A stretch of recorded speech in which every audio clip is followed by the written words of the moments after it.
그러니까 이렇게 얘기하다 보니까 지금 이성이나 결혼관이 되게 왜곡돼 있는 경우가 많은 것 같아요. 상에 빠진 게 죄는 아니잖아 이거 있잖아요. 나 그 사랑도 나에게 사랑이고 이 사랑도 사랑 나도 모르겠어.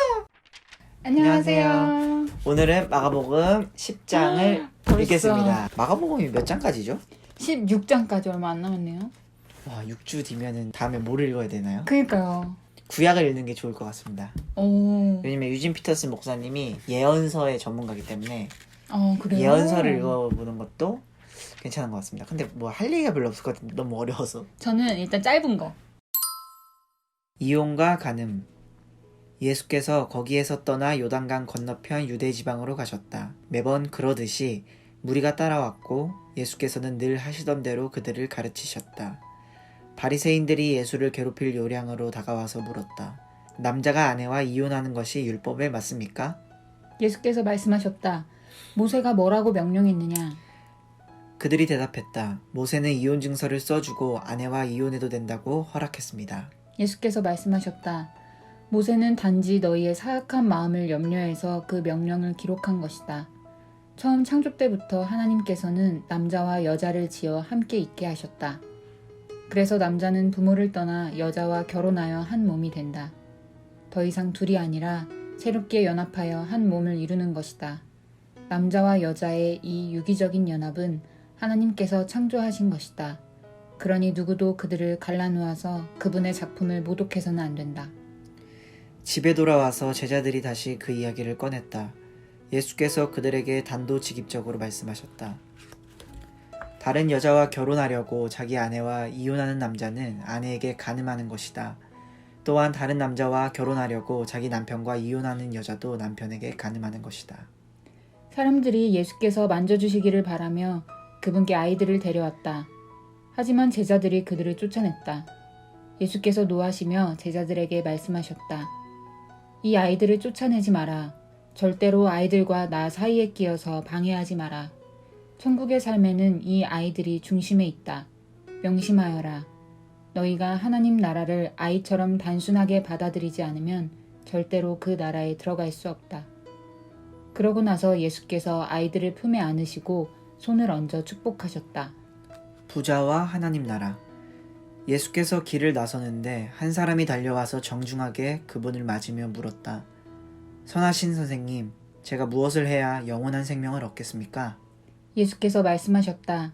어째서 나를 선하다고 하느냐? 오직 하나님 한 분 외에는 선하신 분이 없다.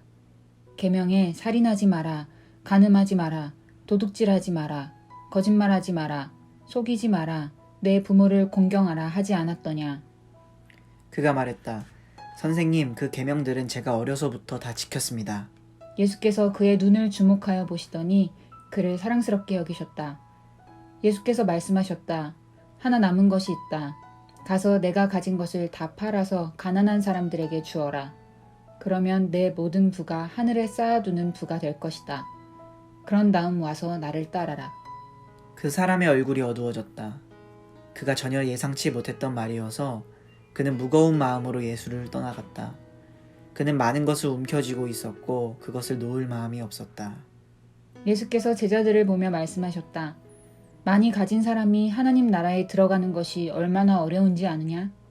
제자들은 들으면서도 그 말이 믿어지지 않았다. 예수께서 계속해서 말씀하셨다. 얼마나 어려운지 너희는 상상도 못할 것이다. 내가 말하는데 부자가 하나님 나라에 들어가는 것보다 낙타가 바늘귀로 지나가는 것이 더 쉽다. 그 말에 제자들이 크게 당황했다. 그러면 어느 누가 가망이 있겠습니까? 그들이 물었다. 예수께서 잘라 말씀하셨다. 너희 힘으로 해낼 수 있다고 생각하면 전혀 가망이 없다. 그러나 하나님께 맡기면 얼마든지 가능한 일이다. 베드로가 다른 시각에서 이야기를 꺼냈다. 우리는 모든 것을 버리고 주님을 따랐습니다. 예수께서 말씀하셨다. 내 말을 명심하여라. 나와 메시지 때문에 집과 형제 자매와 부모와 자식과 땅과 그 어떤 것을 희생하고서 손해볼 사람은 아무도 없다. 그들은 그 모두를 받되 여러 배로 돌려받을 것이다. 다만 어려움도 함께 받을 것이다. 영원한 생명도 덤으로 받을 것이다. 다시 한번 말한다. 이것은 위대한 반전이다. 먼저였으나 나중되고 나중이었으나 먼저 될 사람이 많을 것이다. 다시 그들은 예루살렘으로 향했다. 예수께서 앞장서셨고 제자들은 적잖이 당황스럽고 두려운 마음으로 그분을 따르고 있었다. 예수께서 12제자를 데려다가 이후에 있을 일을 되풀이해서 말씀하셨다. 내 말을 잘 들어라. 우리는 지금 예루살렘으로 올라가는 길이다. 그곳에 가면 인자는 종교 지도자와 학자들에게 넘겨질 것이다. 그들은 인자에게 사형을 선고할 것이다. 그리고 인자를 로마 사람들에게 넘겨주어 조롱하고 침뱉고 고문하고 죽일 것이다. 그러나 사흘 후에 인자는 다시 살아날 것이다.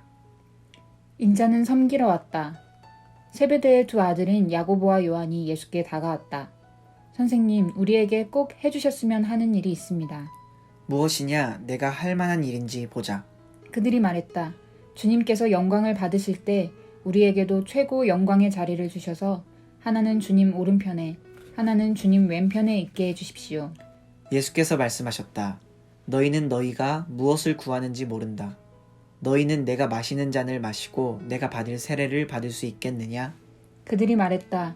물론입니다. 왜 못하겠습니까? 예수께서 말씀하셨다.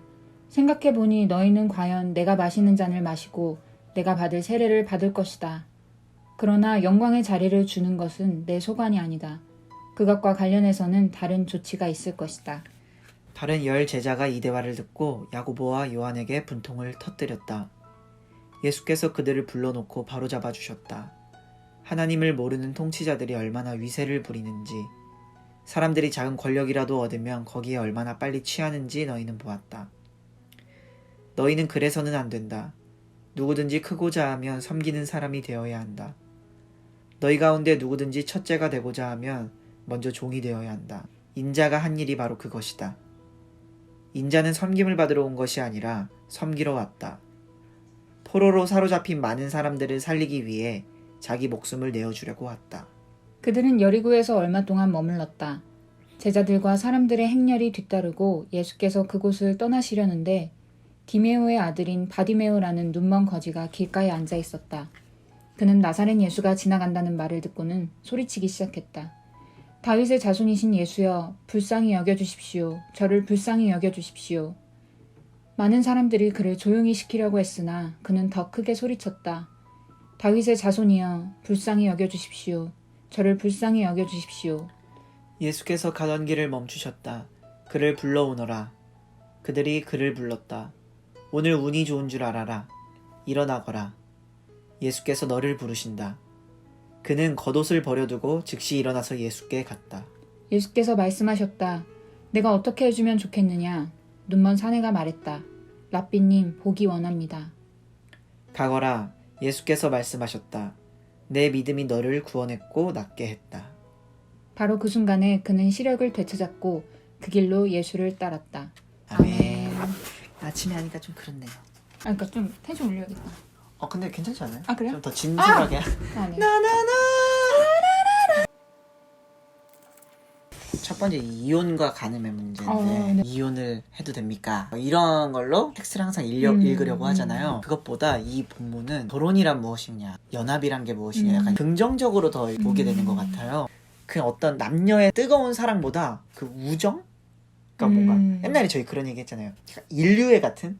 막 이성적이고 네. 감정적인 것보다 네. 인간으로서 사랑하는 네, 그런 사랑도 되게 중요한 것 같은 거예요. 그러니까 여기 본문에 보면은 이 유기적인 연합은 하나님께서 창조한 것이다. 그 서로 유기적인 어떤 연합으로서의 사랑. 그러니까 그걸 이야기를 하는 게 전 되게 와닿았거든요. 저는 결혼이 이 당시 그리고 이 이전의 역사가 남성이 여성을 소유물로 여기고 군림하고 이런 역사였기 때문에 이제 약자를 보호하는 차원에서 예수님이 이 말씀을 하신 것 같고, 인간과 인간이 이렇게 서로를 지배하거나 억압하지 않고 하나된 유기체로서 관계를 하는 것이 하나님의 뜻이다. 그 얘기가 비슷한. 그러니까 이렇게 얘기하다 보니까 지금 이성이나 결혼관이 되게 왜곡돼 있는 경우가 많은 것 같아요. 되게 이기적인 면이 있는 게 상에 빠진 게 죄는 아니잖아 이거 있잖아요. 나 그 사랑도 나에게 사랑이고 이 사랑도 사랑. 나도 모르겠어. 그러니까 되게 자기 감정 중심이고 네. 내가 지금 하고 싶은 거에 중심인데 예수님은 책임에 대해서도 얘기하시지 않았나. 지금 얘기할 때 뭔가 진부할 수 있고 그러는데 좀 갈수록 그 책임이라는 게 되게 큰 가치인 것 같아요. 부자 얘기가 나오는데. 네. 근데 저는 예수님은 부자 무조건 싫어하시는 줄 알았는데 예수님이 부자의 눈을 보시더니 그를 사랑스럽게 여기셨다. 그러니까 예수님은 진짜 조건이 여기 아니구나. 우리 CEO분들 예수님이 사랑하신답니다. 부자가 물어보잖아요. 제가 무엇을 해야 영생을 얻을 수 있습니까? 아, 이거 너무 공감이 되는 게, 선생님 그 계명들 내가 다 지켰는데 해소가 안 되니까 찾아온 거 아닙니까? 이런 얘기를 하잖아요. 근데 결국에 하나 남은 것이 있는데 그거는 너의 삶과 진짜 직결적으로 연결되어 있는 돈의 문제다. 이런 얘기를 하는 게 저 되게 인상적이었어요. 진짜 내 문제 있잖아요. 그것에 대한 갈증을 느끼게 하는 나의 삶에 정리해야 될 문제들을 정리하지 않은 채 그 위로서 어떤 율법적인 것들을 계속 지키려고 하는 거예요. 왜냐면 이건 건드리기가 너무 싫은 거예요. 건드리면 너무 큰 일이에요. 구원이란 뭐냐 했을 때 진짜 내 삶에서 해결해야 될 문제라는 것. 그 내 마음 그리스도의 집에서 가장 그 골방 청소하지 않는 IBP? 예. IBP 좋습니다. 저는 이 묵상을 보면서 꼭 돈이 아니라 무언가 많이 가진 사람은 하나님 나라에 들어가기 어렵지 않을까. 예를 들면 지식이 되게 많은 사람, 주변에 뭐 사람이 많은 사람, 뭔가 권력을 권위가 많이 많은 가진 사람. 거기서의 해결책은 그것을 이웃에게 나눠줘라. 그러니까 지식도 나눠주고 권력도 나눠주고 이럴 때 하나님 나라가 가까워진다. 그러면 질문은, 그러니까 왜 우리는 많이 가지려고 하면 필연적으로 잃어버리는 것들이 있을까? 그러니까 저는 그런 것 같아요. 저도 지식을 많이 갖고 싶어서 공부를 해야 되잖아요. 계속 스펙을 늘려가야 되잖아요. 그러면 1번 사람을 안 만나야 돼요. 누군가가 나에게 찾아와서 뭔가를 물어보고 싶고 도움을 얻고자 하는데 그 사람 만날 시간이 없어요. 왜냐면 내 길을 가야 되기 때문에. 약간 그런 차원에서 필연적으로 많이 갖고자 하고 성취를 하려고 한다면 놓치게 되는 것들은 사람, 인간적인 어떤 사랑의 관계 이런 것들 아닐까, 이런 생각도 들게 되는 거죠. 제가 그 피로사회를 어제 읽었는데 이제 현대인들이 겪는 이런 신경증적인 증상 있잖아요. 우울증이라든지 이런 게 그러니까 뭘 못해서 힘든 게 아니라 너무 다 할 수 있고 너무 내가 꽉 차 있어서 이런 증상이 있는데 그거에 대한 해결책은 자기를 좀 비우고 느슨하게 하고 나랑 좀 다른 사람들이 들어올 수 있는 공간을 만들면 그게 해결된다는 거예요. 그게 약간 비슷한 게 아닐까. 네, 그러니까 나를 쌓으면 쌓을수록 오히려 나는 무너지는 거죠. 근데 어디까지가 부자예요? 그것도 되게 중요한 것 같아요. 이거는 뭐 경제학자들한테 아휴 어렵네.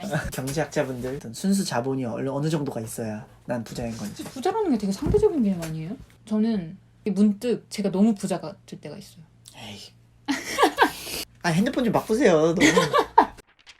오늘 아침이라서 그런지 좀 텐션이 낮네요. 근데 아침에 하니까 좀 진지한 묵상도 나오고. 좀 더 생각해보고 싶은 부분도 있었던 것 같아요. 네. 이렇게 해서 오늘 10장까지 읽어봤고 11장으로 찾아뵙겠습니다. 감사합니다.